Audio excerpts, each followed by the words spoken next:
You don't sabotage yourself because you fear failure. You sabotage yourself because you fear recognition. Most people aren't battling their flaws. They're resisting their own expansion. They're terrified of deserving something lasting, of handling joy, of being seen in their power. Self-sabotage isn't weakness.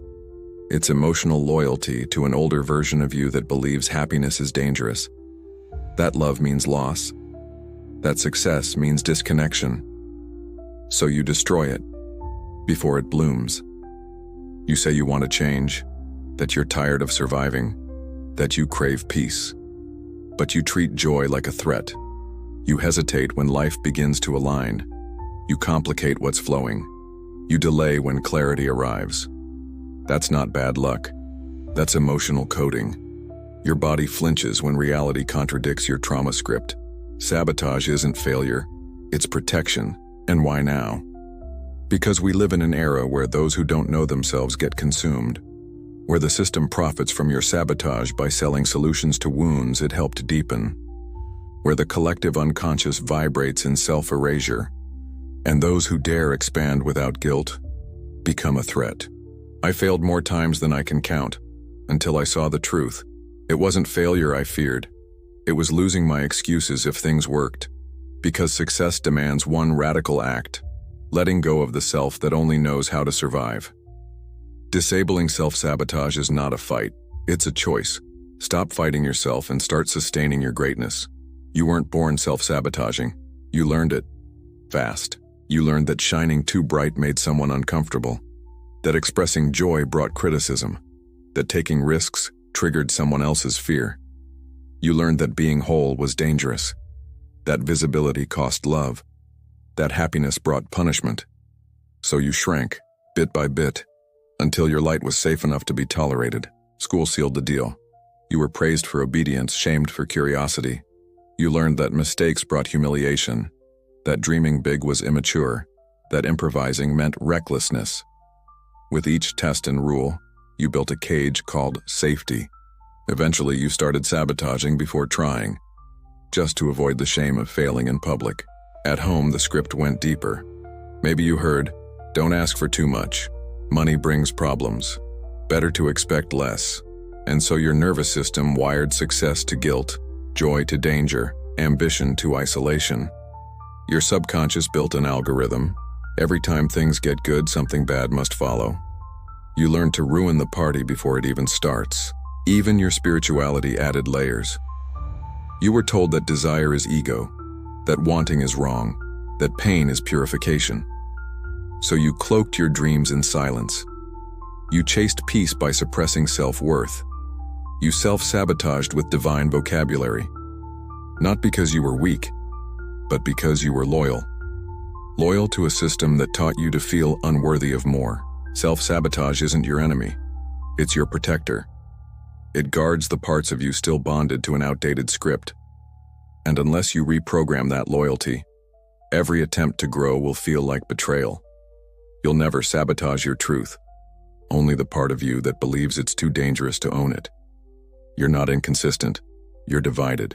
You carry conflicting voices within, one that wants to grow, another that whispers stay small, one that dares to dream, another that fears being seen, one that's ready to rise, another that clings to safety.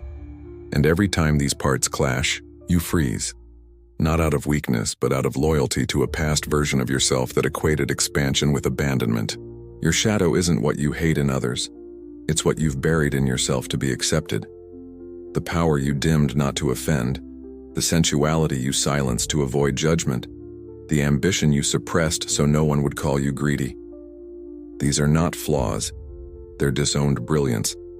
And self-sabotage is the bodyguard of those exiles. It shows up every time you get too close to who you really are. You're bound by emotional contracts. To never be more successful than your parents. To not outshine your siblings. To remain loyal to your tribe's struggle story. Every time you near one of those invisible lines, your nervous system panics. Because deep down, you were taught that success equals exile. Your mind says yes, but your body fears love will leave if you grow too far. Self-sabotage is sophisticated. It dresses up as caution, as humility, as perfectionism. It doesn't knock you down. It convinces you to stop just before you win. It distracts you at the edge of a breakthrough. It whispers doubt with the voice of intuition. But it's not intuition, it's fear. Wearing your old clothes. Disabling sabotage means reclaiming every part of you that was punished for being powerful. Sitting with your shadow and saying, "You can come with me, but you no longer drive." Because healing doesn't mean silence, it means reintegration.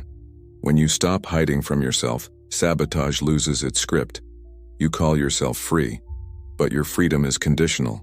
You choose paths, relationships, goals, as long as they don't risk too much joy, too much visibility, too much success. Your version of freedom is a sandbox built by trauma. You're not living freely. You're managing your pain, and you call that balance. Modern sabotage is disguised. It hides behind phrases like, "Maybe now isn't the time. I'm just being realistic. The universe will show me when it's right."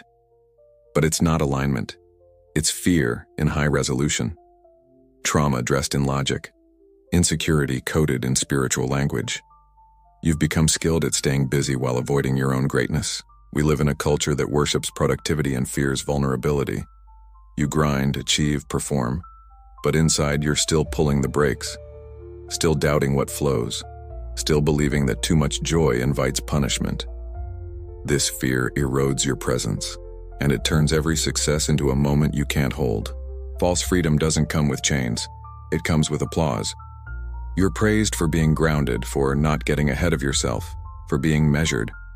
But the more validation you get for shrinking, the further you drift from your truth. You start editing your dreams to fit the room, lowering your frequency to preserve connection, sabotaging consciously. The emptiness isn't from failing, it's from postponing, from knowing you could go further but still hesitating. Because going further means breaking ancient contracts. Contracts sealed not with words, but with pain.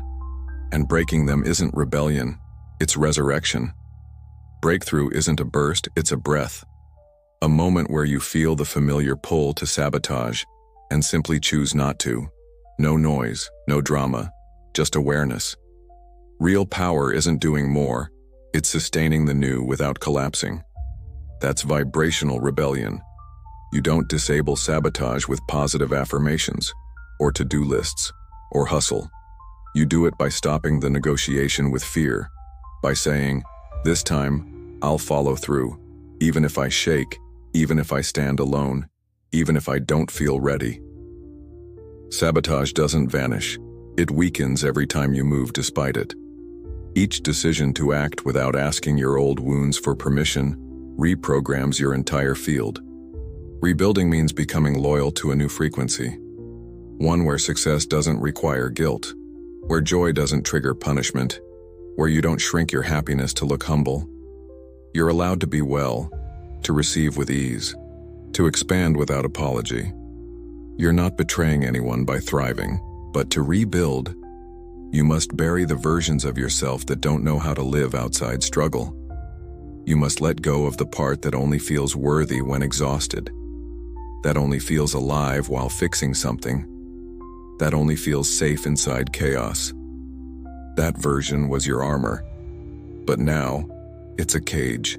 True healing begins when you feel the urge to sabotage him and stay anyway, when joy enters knowing you don't flinch, when things go right, and you breathe instead of bracing. That choice may look small on the surface, but inside, it's seismic. You're not just defeating fear, you're finally ending the war with yourself. You feel it. The body no longer panics when things go well. The mind doesn't freeze when peace arrives. Guilt loses its grip. Doubt loses its command. And for the first time, pleasure doesn't come with punishment. This is the shift, the sacred moment when you realize there's no more war to fight, nothing to fix. No more need to apologize for being who you are. Sabotage existed because you believed that joy was dangerous, that greatness meant exile, that growth cost love. Now you know, it costs presence. Victory isn't reaching something. It's not destroying it when you do. It's staying, holding the gaze, Feeling the joy. Receiving without shrinking. That's not arrogance. That's return. Ending the inner war doesn't bring silence. It brings reintegration. You were never too much and you were just never allowed to be whole. You don't need one more fight. You need to accept the war is over. And from this moment forward, every step becomes a conscious act of not repeating the trauma loop. The world will try to pull you back to the smaller self, but you've tasted your truth. And now you know. You can stay. I stop fighting myself. I hold what is mine. Comment below. I stop fighting myself.